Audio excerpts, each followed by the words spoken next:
continue.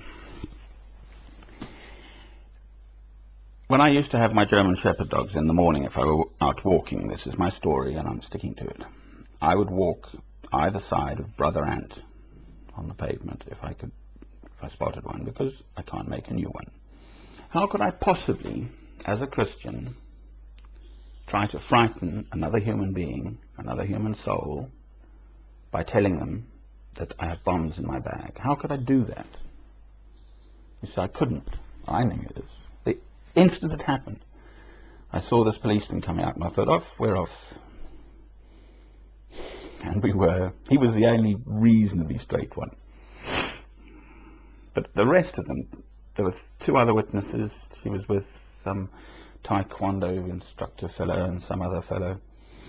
I mean, I must have been somewhere else, because in their statements, all sorts of things were apparently said and done, which I knew simply would utter twaddle. Quite extraordinary. Anyway, they tried to get me. But I had the most interesting experience of being in prison, inside.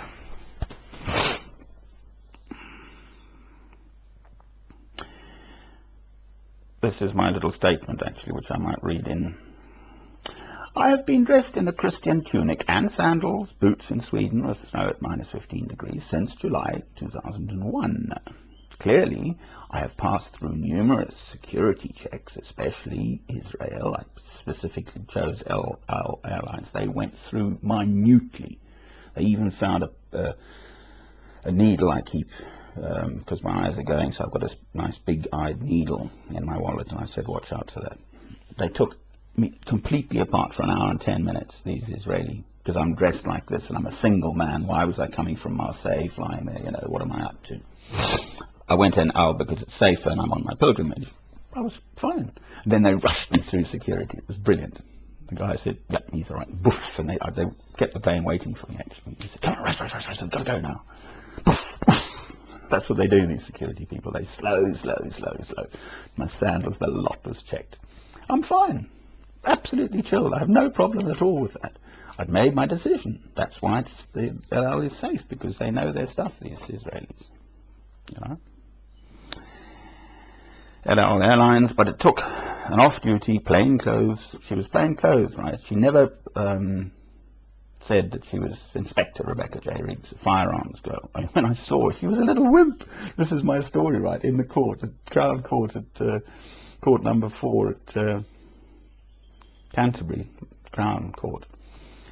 I mean, if anyone gave her a gun, I'd tell them to duck, in case she was just a wimpy little girl.